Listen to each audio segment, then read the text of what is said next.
Cuando la arteria femoral del paciente estalló bajo sus propias manos, el cirujano más brillante de todo Madrid se quedó paralizado.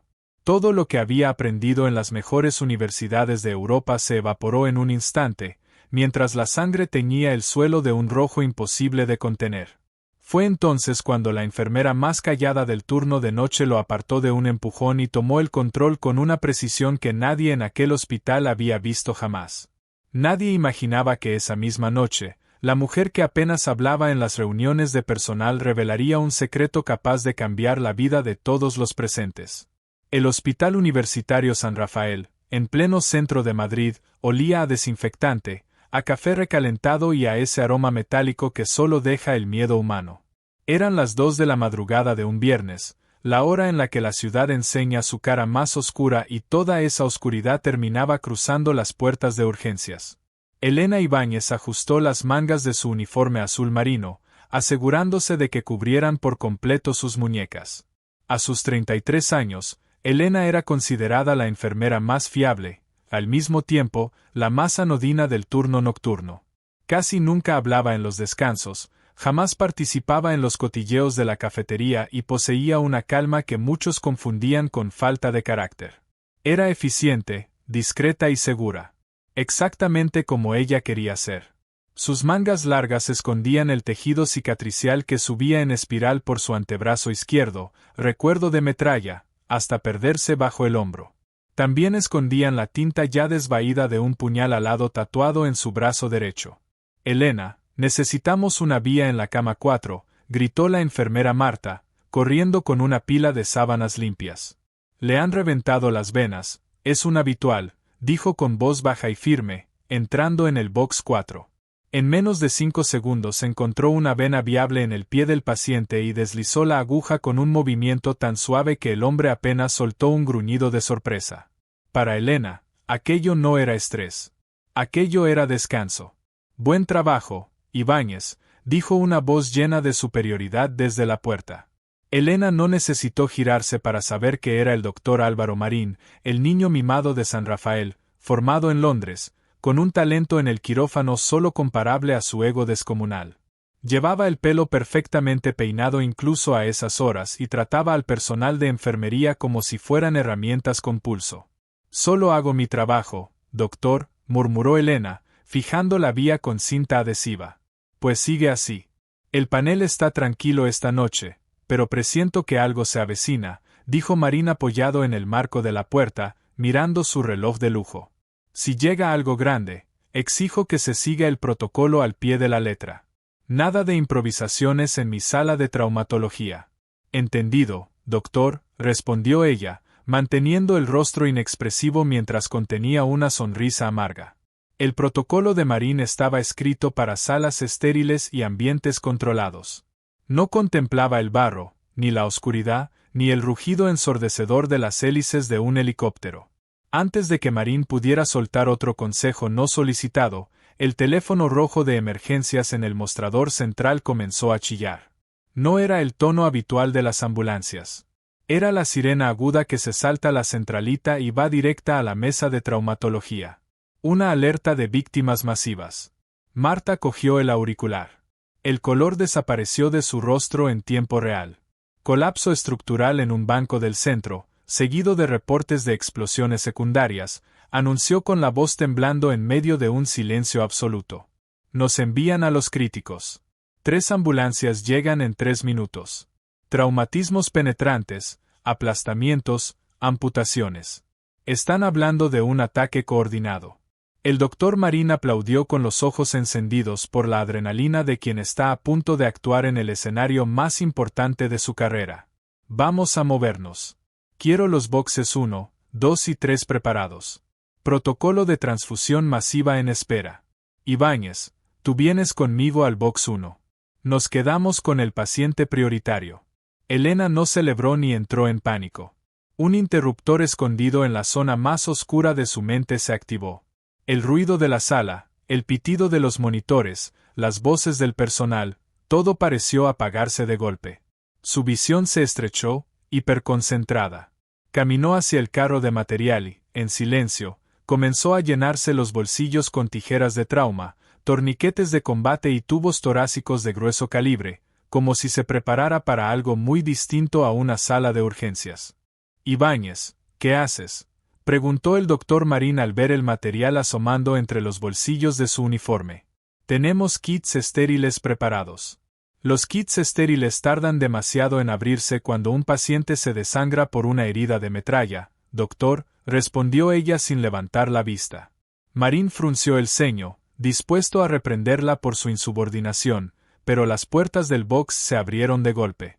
El aullido de las sirenas invadió el hospital entero. Los paramédicos entraron corriendo empujando una camilla empapada de sangre arterial brillante. El olor a pólvora, a cabello quemado y a cobre vaporizado golpeó las fosas nasales de Elena. Era un olor que no percibía desde hacía 4 años. Era el olor de una zona de guerra. Varón de unos 30 años, encontrado cerca del epicentro de la explosión, gritó el paramédico principal luchando por hacerse oír entre el caos. Múltiples heridas penetrantes por metralla.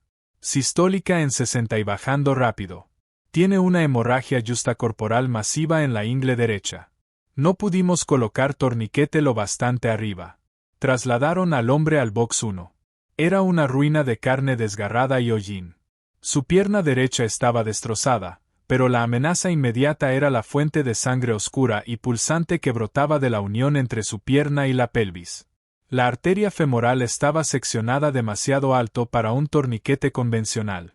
El doctor Marín dio un paso al frente, pálido, al comprender el verdadero horror de la herida. «Necesito pinzas. Presión directa.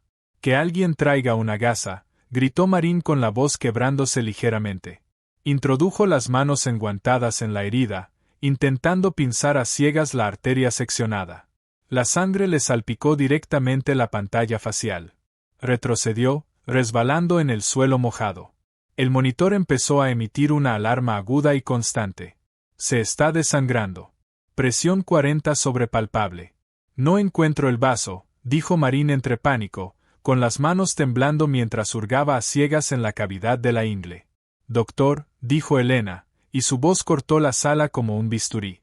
«No pedí tu opinión, Ibáñez». «Trae una pinza vascular», gritó Marín. Elena miró el monitor. El paciente tenía apenas 30 segundos antes de entrar en shock hemorrágico irreversible. El protocolo dictaba que ella le entregara el instrumental y viera morir al hombre. Elena Ibáñez decidió romper el protocolo. Se movió con una agilidad aterradora. No rodeó la camilla.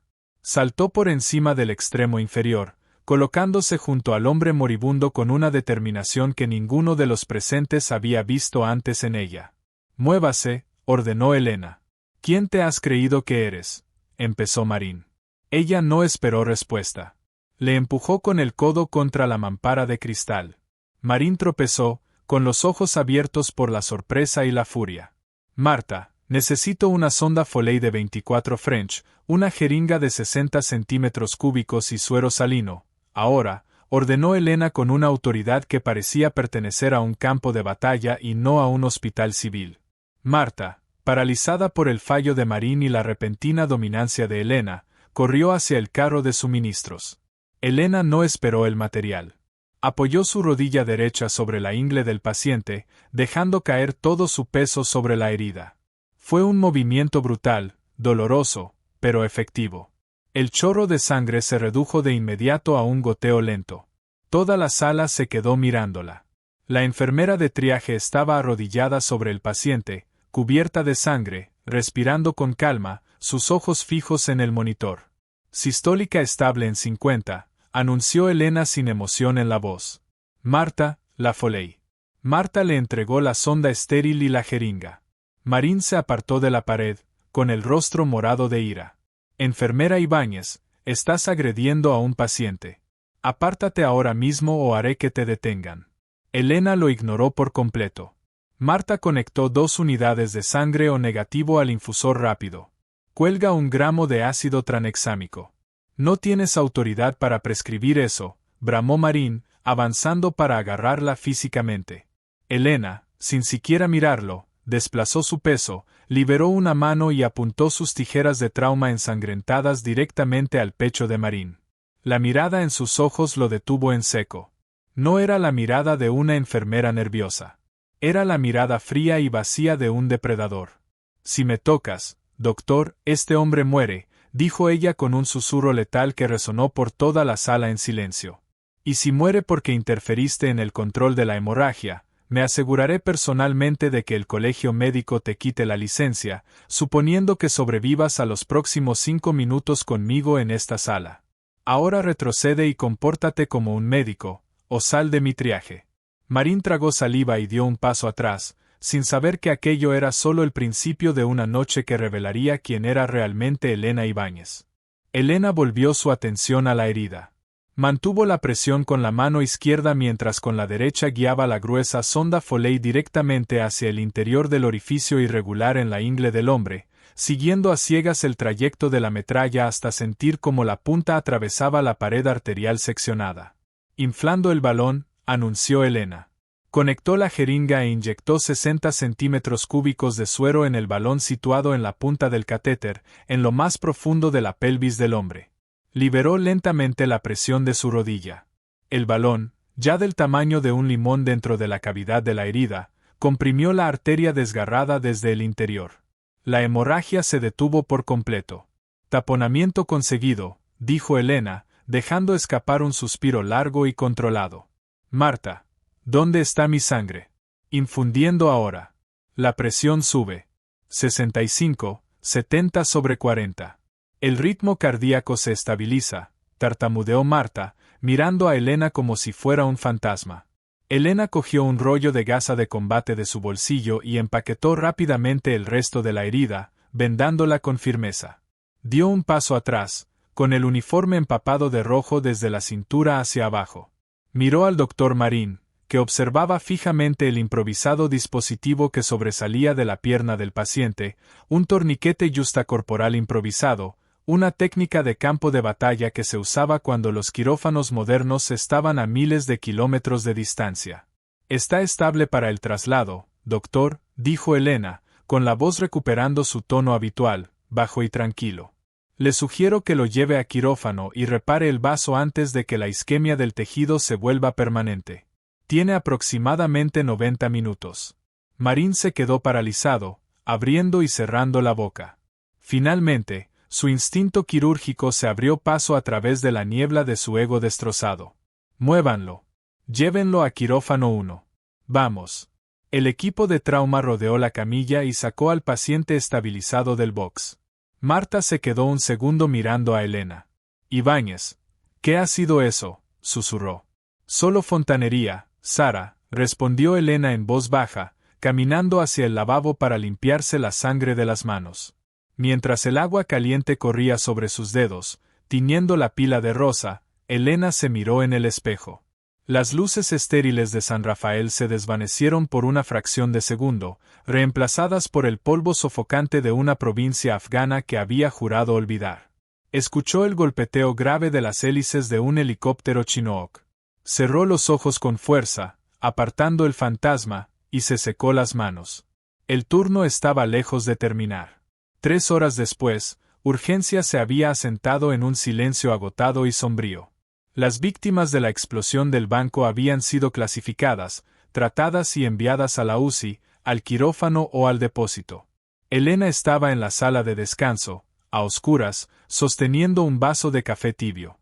Sus manos, que habían permanecido firmes como una roca mientras sostenían la vida de un hombre entre los dedos, ahora temblaban con un ritmo leve.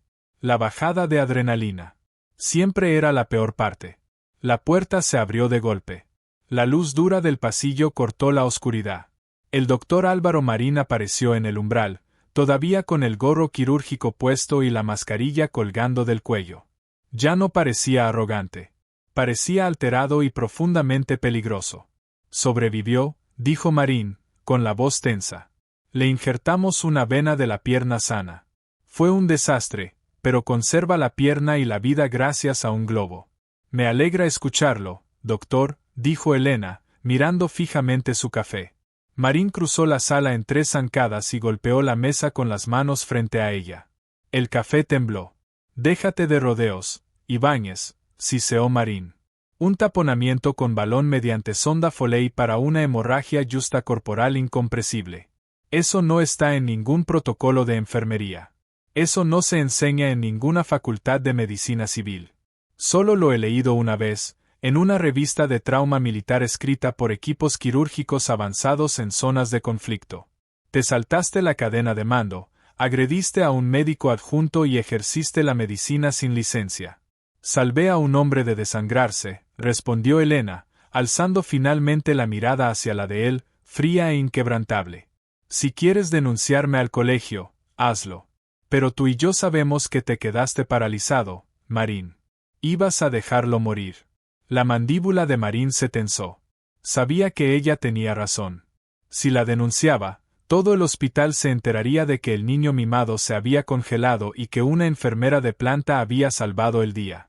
¿Dónde aprendiste eso?, exigió él, con la voz bajando a un registro exigente.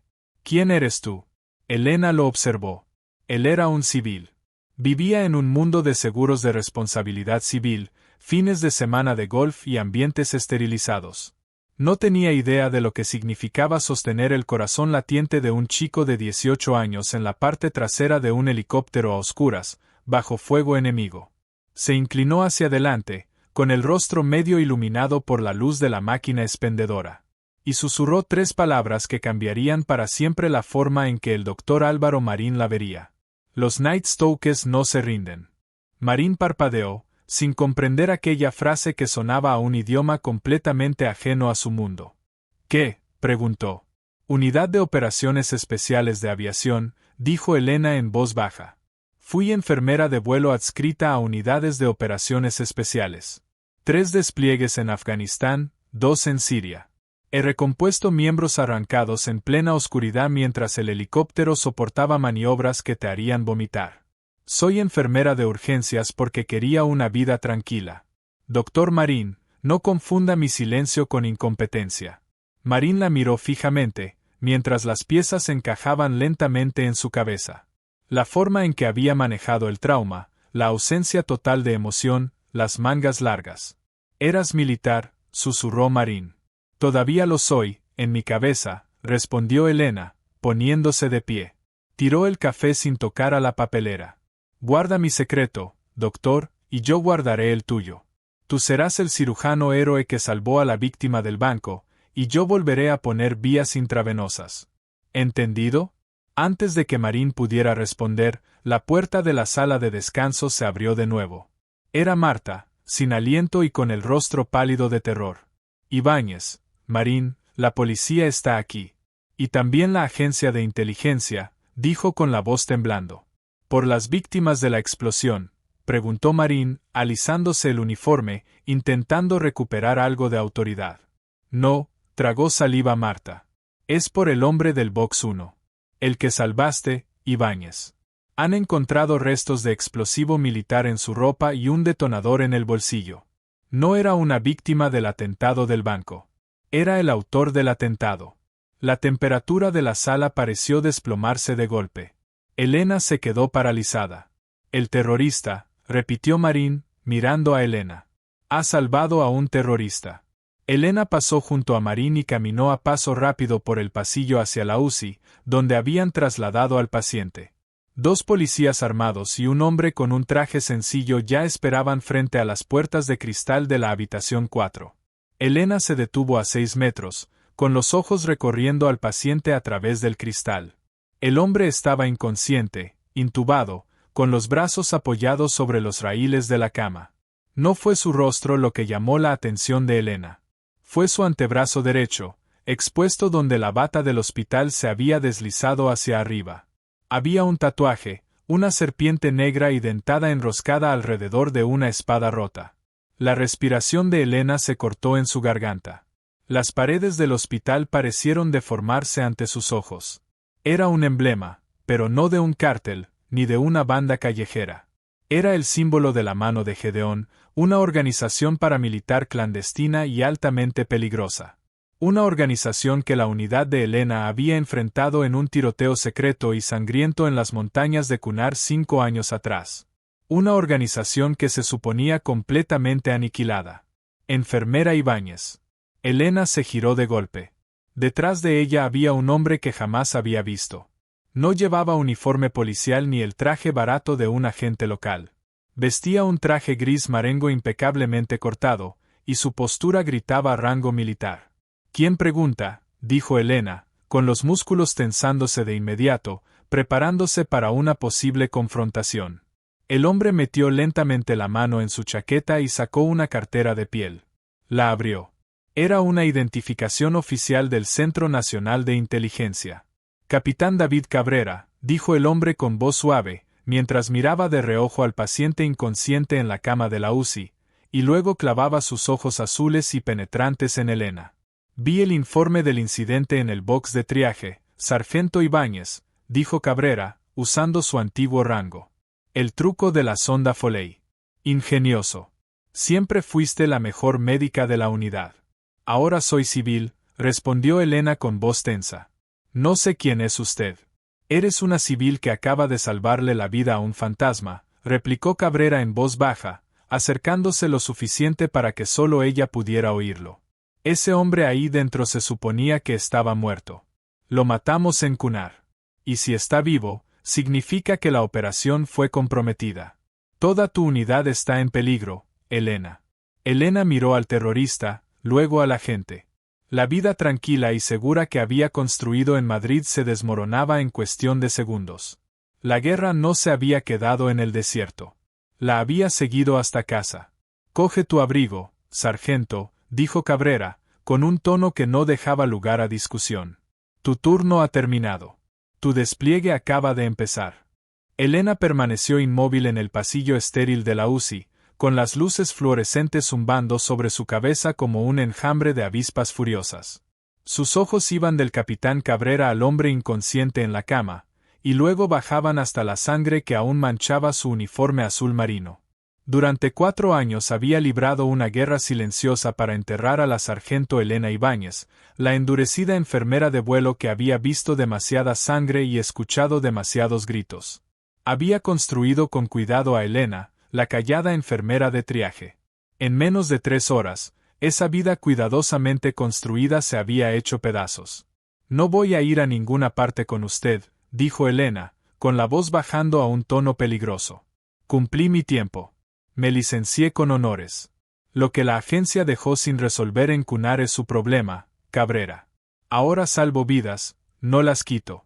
El capitán no se inmutó. Ajustó su chaqueta, con los ojos recorriendo el pasillo silencioso. ¿Crees que esto va de reclutamiento, Elena? Esto va de supervivencia. Ese hombre en la cama es un exmilitar británico, expulsado deshonrosamente, después reclutado por la mano de Gedeón. Se suponía que había muerto en el bombardeo que destruyó su base en la montaña tras la extracción de tu unidad. Si sigue vivo y poniendo bombas en Madrid, significa que la organización se está reconstruyendo, y están cazando a quienes los destruyeron. Antes de que Elena pudiera responder, su mirada entrenada detectó un movimiento sutil al fondo del pasillo. Un hombre vestido con el uniforme estándar del personal de limpieza empujaba un carro de lavandería hacia ellos. A primera vista, encajaba perfectamente. Pero el cerebro de Elena, forjado por años de hipervigilancia en territorio hostil, detectó las anomalías al instante. La postura del hombre era demasiado rígida. Sus ojos no vagaban con la apatía de un turno nocturno cualquiera, estaban fijos en los 2 policías apostados frente a la habitación. Y el carro, pese a su peso aparente, sonaba completamente vacío. Cabrera, susurró Elena sin mover la cabeza. El del carro a las 3. Nos ha detectado. Antes de que nadie pudiera reaccionar, el falso operario abandonó el carro y sacó un arma automática oculta bajo las sábanas. Elena no dudó. Agarró un soporte de suero metálico y lo lanzó como una jabalina, golpeando las piernas del asesino justo cuando disparaba su primera ráfaga. Los disparos destrozaron las luces del techo, sumiendo el pasillo en una oscuridad estroboscópica y caótica. El tiroteo que siguió convirtió la UCI en un campo de batalla. Cabrera devolvía fuego controlado desde una columna, mientras Elena, desarmada, improvisaba con lo que encontraba a su paso, un carro médico, un desfibrilador cargado que usó como arma de contacto directo contra el cuello del asesino, dejándolo convulsionando en el suelo. Cuando llegaron los refuerzos enemigos, 2 furgonetas sin identificar irrumpieron en el muelle de carga del hospital. Elena tomó una decisión que ninguno de los presentes olvidaría jamás. Rompió una válvula de un cilindro de oxígeno industrial, lanzó una granada incendiaria que Cabrera le arrojó, y provocó una explosión que sacudió los cimientos del edificio, neutralizando a los últimos hombres armados entre el vapor y el caos de los aspersores automáticos. Cuando el humo se disipó, el doctor Marín, empapado y temblando, seguía arrodillado junto a la camilla, con las manos firmes sobre el vendaje de presión, exactamente como Elena le había ordenado.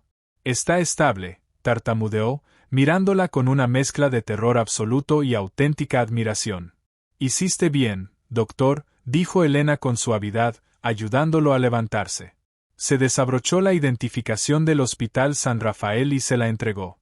«No creo que el protocolo estándar de enfermería cubra nada de esto», dijo, con una sonrisa leve y genuina apareciendo en su rostro por primera vez esa noche. «Mi vehículo blindado sobrevivió a la explosión», anunció Cabrera, abriendo las pesadas puertas del muelle de carga. El aire fresco de la madrugada madrileña entró de golpe, arrastrando el humo. «Vámonos, sargento. Tenemos un largo camino por delante». Elena sujetó los raíles de la camilla y la empujó hacia la salida, dejando atrás el mundo estéril y fluorescente de la vida civil para regresar a las sombras. Había intentado dejar la guerra atrás, pero algunas personas simplemente están hechas para la oscuridad. El Night Stoke había vuelto. Si el coraje de Elena y su brillantez táctica te mantuvieron al borde del asiento, no olvides darle like a este video para apoyar el canal. Comparte esta historia con esos amigos que aman los dramas médicos y militares llenos de tensión. Si quieres más historias intensas, cargadas de giros inesperados, suscríbete al canal ahora mismo y activa la campana para no perderte la próxima subida.